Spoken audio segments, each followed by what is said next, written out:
Yeah, America, that was 2007.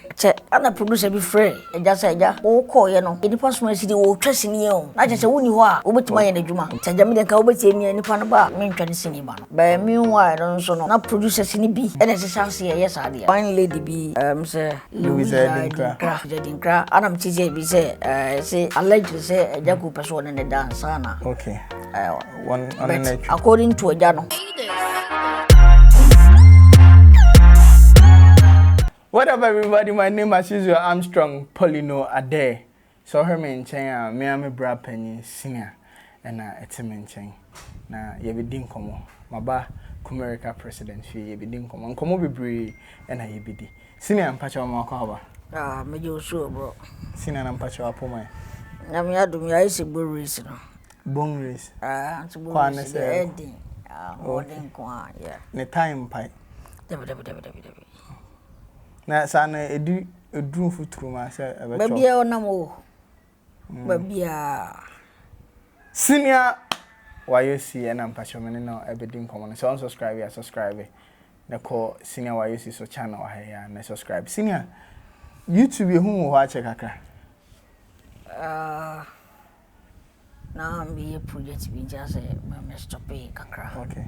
Yeah, well, for now there me but Poleeno abawura me fia ntimi nkasa me Poleeno ni nkomo. Okay. Na me kan wa nkasa o YouTube channel wa herfo no o ma fe wo honom no.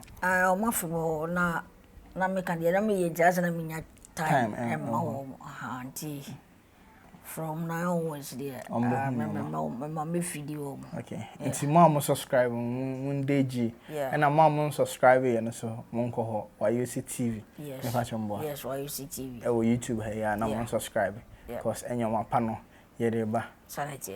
Senior, let's take it back to kind of no na mo friend saying papa ne oni papa no case no.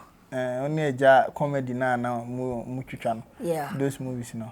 Na also na mu wodin bi a mo tade to mo na se ba ko bi trending.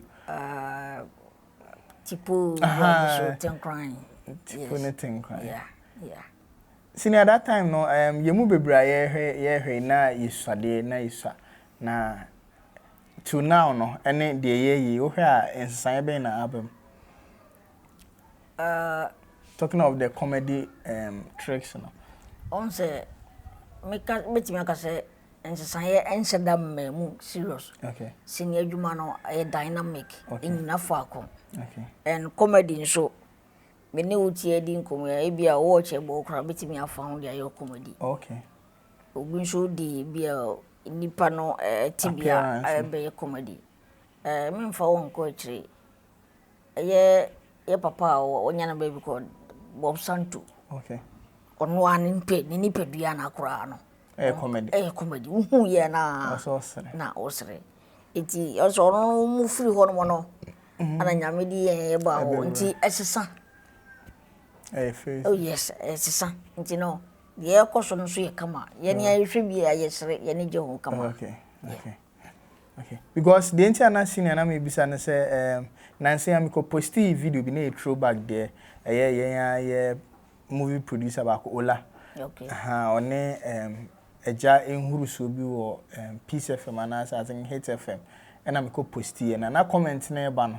Na no hye na Agya make statement bi say that time no na the way no musi ye adwuma no nti no na adwuma no gina so ba ye hwe ne de na agu adwuma no nti na ema me bisa osade no say also on say adwuma de ye obu ho no ma senior adwuma no on fana dwene ni sika na chipi. Okay.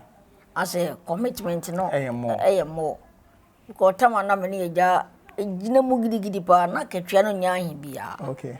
But na adwuma no ye de nti nipa no fro o mema o say na o hwese se de yensu ye adwese betime ma industry na apagana na o say yeko but na no entisa scan ye ase scan no ya artist ne de nti ama o dina site no so kwa na o dwene se scan na wode ye no obaye no fast na wafiri wasa kwakoye obi foforo adwuma So on tebasa na difference ye woni mu no esenka pie no ontimi nyimpi. Okay. So ana ade no so say wonye creative a ontimi nyama na nya kama.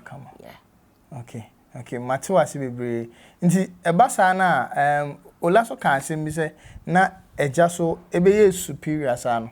Ebi amo set so no obi ba se oni eja ntwa eja se mi ntwa.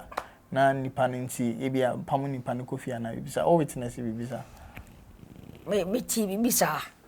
Na de me ti fa onam se na wine lady bi se Louisa Dinkra. Okay, me am nya. Louisa Dinkra. Anam ti je bi se alleged say Agya Koo person in the dance na. Okay. One on the next. According to Agya no. Na chese nya sana na etie. Okay. So na nya sana ti sade a ane na say nipa no de obade na say enye problem an no na ye woko. No wonye ne dwuma. Because one can say na mo de to no so dia according to ono no. Yeah. Nti ebasa na eno pene encounter unyae. Encounter de enye pi. I mean say Agya ebe catch you be free set so na eno pe. No na am say san titi say o say ase ono mum na detectima producers. Okay. But meanwhile no so no na producers ni bi and say yes ade no. Oh, okay. Because one time we na me no be call America. Okay. Said America, that was 2007. I check. And the producer be free. I just said, yeah, oh, call you know. In the past, city, oh, trusting you. I just say, who you are, over to my in the Juma. Okay. Tajami the Cowbay me any panaba. Mean cinema. Wow. Yes. Producer and a friend, Jack Catcher, and a young producer here, Juma. Nti Ejaba when Juma man. Na sinino esini na so. Ni mienu. Muni hwa ye interest ni. Ni say ye interest ni ye twa. Ba mo ba mo betwa mo dia atos. Aha, ye twa. But producer do na na de say sinini gina Agya so de obia kwa Agya omo te say Agya tukwan omo twen. So omo twen omo nyina say I don't know say adwen kro no mayo say Agya wo ho a omo ye adwuma ni gidigidi nti producer no fra Agya Koo ka sa kire na che say nya de ohia no most. Okay. Eti onu ho na betwa osini ndia waba de ade na untwa na wo ba behia no. But kasade no kanya logic. Okay. But then I'm say producers na di omu nkomo a later ba ko no yi no ho. Yi no ho. Ma che say onu ho abetima ye odwuma. All right.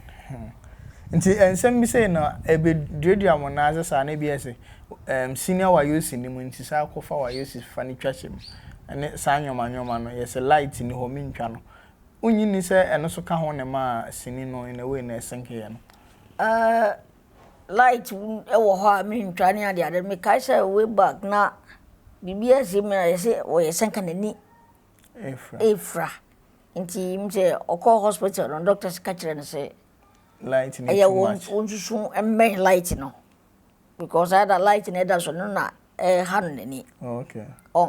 Na no nkoda nchen no directors ni bi anasa producers ni bi timi frɛ say oh Mr. we metimi do 2 days metimi do 1 day every directors ni producer yeah omo timi frɛ ni ka kire because so director na director usini and it's also 1 week any pa no ada na one train but then I'm so open ni pa no so badly ntino o ka chezo between 1 year tro no so o ye na dwuma yeah ti de waka kire no contract ana verbal contract ana beto ebe nsa na hoda nte o Agya de machakura 2 days o se me wie no nti obia pese because that time no etimi ba say e wo so afa bo obia me kopa Agya Koo movie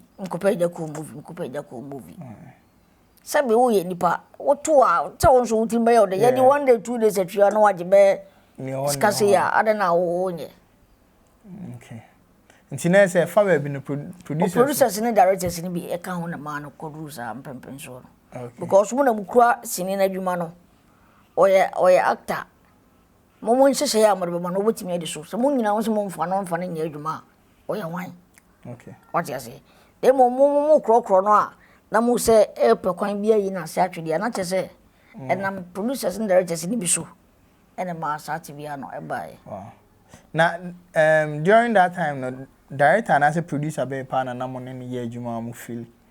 Oh, yeah, the director be an producer be the here say, in some way, no, Bacano, I come, sir. Be a no as any I would ye, your panasum see with the bee. But yes, I will be opening out producer be a Jumana Moyan who say any foul to be taught ye. Okay. Edinburgh. Okay. And see, now mostly no more comedy na high emra had ye more comedy no because me now I'm to say hey see ye den idea we bomb through that time way back no director never catch us say ebia o papa de aduane bi besi ho abefa na bia fa bo anazin so bi kogum ne kata so da nyoma ni nyina na ye mamo ideas na okay on say senior adwuma no nso wodi achi kakra script and ye de ma nti wa official untimi nkan no and director na kan she wono udru ya obeyisi na ehọ no so na creativity no ebem say baka jo so ko o papa aduane ko bie so na fa chance we ko se ko ye ne tra na enye fe so also the spices egum e won enu mum ne na ma me ne na adwuma no vibe na ye tight sa na obi anso na wa ye adwuma o concert party da no say ni pani ni no agro okay because omo de na live stage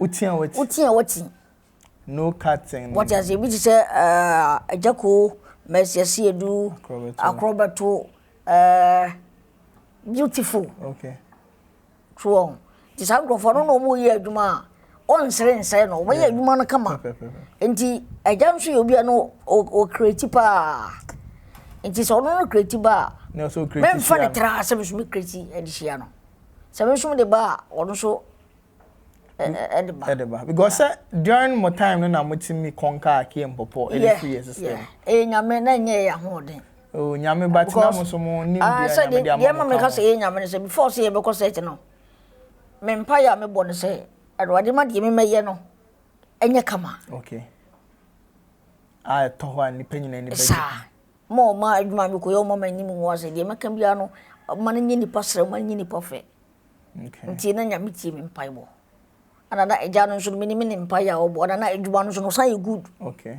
yeah timushia sa no dia yeah faba woson kwa aha Poleeno Multimedia so subscribe there you catch you say yema won shi with the anywhere you are bia no yema wo exclusive content on ye de wako way back I mean YouTube I have to search most of the videos are senior Wayoosi ne ye wedo mateke o papa na ebu o yesu o ya nensu bi a lot edoso my ejuma oh yeah na mo ka won na Ghana simi be gina nyame nti ye say na sesi na o hwa o de wani picture say unhu ne se de na tie before na ho ye osen e bia eno de we nde ya aba na sa nti no tana wo say tana se na o mu se ehye ne ma foforo a betima me nka se o bia o mu ja me ne Agya Koo isu na disini ne ko fom no okay because tama e ko fom nye yankwa ne nkrofo a ye de disini ne ba na nkrofo pi kan ho nti no sai ade ne ko fom na mo fa asmesi no benti ne ba ye na fe de dan ana ko fom na o ma dwene eno so okay yeah o ma dwene no so o mu dwene no ho a things o benya anu ye edia so that's right that's right and senior movies are why nyina ye ka the himpa na e your favorite and as o ye adwuma we otim ga say my favorite dey do so e bia ba ku bi won say ba ku a as a movie bia ba otrim na bi dikan ba otrim first okay matric yeah no so na odin samoni ana na fan chakra because na edu sa time so ma yes akrabone na say crow from Colombia na meti yeah nti baddest place yeah nti midi mani ebubu se de ankra no papa krabone now apply because na me wo wood nim okay ana me free ho tunim there cost sanity okay nti nyoma na we no picture the reality no sanity na o de aba set so na ye kan say obe star yi nyina na say celebrity ya Ghana for some way ade na particular fan be aya as a obuan joso as a celeb. Eden we nipa obi be bibi e betia na so kakra. Ade obi ya mebuan so. Na fan say me drive it. Na me di traffic mu kakra. Okay. Ti guy no one ne lady bi nanam. Ti lady ni hu ye no yeso. Wayoosi na ekọ no ti guy na anti. Okay. Excuse me. Ti wasan ye biem no. Ti guy ne behwe manim. Na oyi nani. Ti guy no free say wanti no wasan ye bosu biem. Ay. Ti mi hu bufu boga na sum. So catch and say Wayoosi na ekọ. Oya hwan. Oya hwan ma wo me anwi ni patitro wi asokra no mo de na woyi na. Ti in fact I am ya ana maka kyerɛ sɛ menye obi a bet ona oge ona nam no onso oge ne wo hunu bu midin mino obi no se kokoma sikageti a na yesi empa ye kromfo ye hwedi beku no first. Okay. Nti fashion adom bi beto wo so. Yes, fashion team se mi obi boabo busuafo ano e fa mi gina ho na yesi ye nku bi a hwan ye beku no mi kan o ya na lucky na kwan so dem na mtu bika. But aya na aya o mo say said obi ka asem kire o mo aya o mo ya no yenso ye nipa o mo je di won papa and baby aya be wura ni nti no ye ntimi enka ye ho mo but anya so mo ka bi kire nye ya pa ba mo mene ya mene pa sese mo ye kandifo de mo ye na yen aye ba so ye behwe mo na ye ti ya na omo fan shom tim say as a celebrity nti uka some na enya ne sebe ye wo busua ye wo followers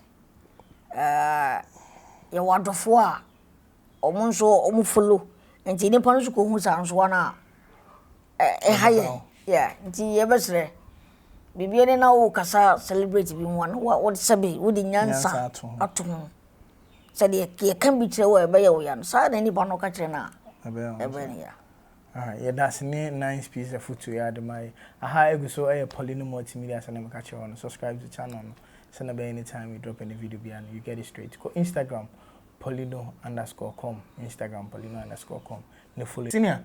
Let's come back to Kumerica. Kumerica president.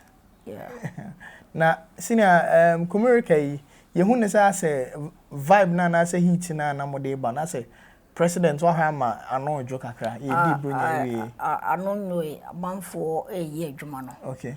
On say bia no say onya nti me de no. Okay. Ya ye adwuma na ye pese ye di video no eba sana ye release enwom no. Okay. Nti Kumerica de ye ntenna da. Okay. Ye gina na so a ko do be bebudu ye. See the comeback of Ghana music industry to Kumerica na abaso. Yes. Okay. And see, there is no way say maybe a Kumerica ni bi anje VGMA awards a mo bonjo so. Oh, there be a feed here. Rap of the year no. Best rapper. I saw me ma Amrado. Okay. Oh, I saw far. I say Amrado best rapper of the best rapper of the 2020 and a year of review. Yeah, the BNS offer because why ye juma Amrado ye juma papa. Because me kaya aye yet in some way. I hope so every week be or drop it. And it's not easy. Quite so be a 80. And it's a VGMA hell. Senior we will be a udimu Ghana haye pa.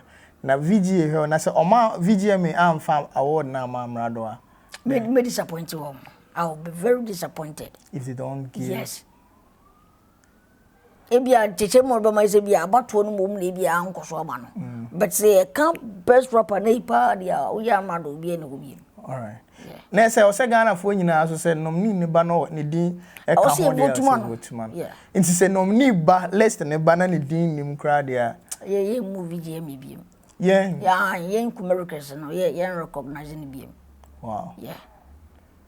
Asem ni modu. Too much. Said VGMA 2020 awards nominees ba na say Amrado Bena edin ni kan ho ye recognize ni bi. All right, senior Wayoosi akasa And me to me, I said it. Say Amrado, it deserve. I mean, we are working extra harder. 2020 year under review because it's not easy. Say obey consistency, sir. And then best rapper and so or cancel me bro. See, yen ready ebe kwa kusi. Yeah. Is it senior and more best na mo de boa afo from the upcoming ones no more come. More de boa say nso boa obi a oyenwo no na opeso twa video opeso de Wayoosi crowd be mo kwan da ho. Okay. San say America no say boa boy ho ma okay. Managina. Wow. Yes. No charges. Debi. Wow. Se brano wo ho kwan de a member be ya man free. Any artist bia obia ana say obehwanyum no say bia nyum no quality say say nyum no quality ne kama I lyrics no bibia is on pointer. Yes. Wow, this is a big gift ever. Yeah. And see when America we dey atia some panchi o ya artist na say YP Nation we dey masuma Bena Martin ti mo nya adwuma no na yen o say krom skani mu nyina mo ye adwuma Chiki Chiki check.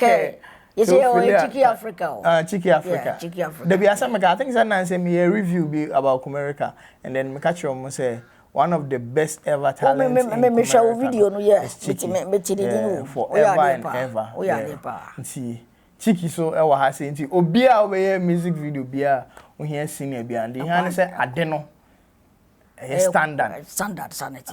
Obi hu say otie o say na ni age. Senior say we are available to help. Senior Nyaminsha, me that was say I'm cry because a very big opportunity for them. The senior then our day ba, and you now day ba no, your friend saying. Title no yen crantie. Crantie. Ungote mo bom. And crantie for ungote mo bom. Yes. Ya no de ken kwa, omuhu de kwen sela. Ya nom de ken kwa, omuhu de kwen sela. Na say kwen ahwefo ebia mo nim kwen sela e ka se obi ye kwen sela me ma me waton kwen da nti me nim kwen omo ton a ayi no da sen no kwe oh nti eye dede nti ya no mu dede omo hu dede se kwen sela. Yes. Pass. Senior. Na so was we deserve best rapper. Eba the ones of me dey no Deji. Sanity. I'm not the no one see me dey be. You know. Hold here, me kro me so but I'm not the ose. Wow. I'm not the Benadia ose the dimbe. Ya no mu dede. Ya no ye ken kwa. Omo dede. Kwen we need to do for racism. Welcome to Kumerica. Wow. Welcome to Kumerica. Like I said, my name is Agya Koo Poleeno. Ade enche enyum no eba. Nti mon subscribe to the channel. Peace out.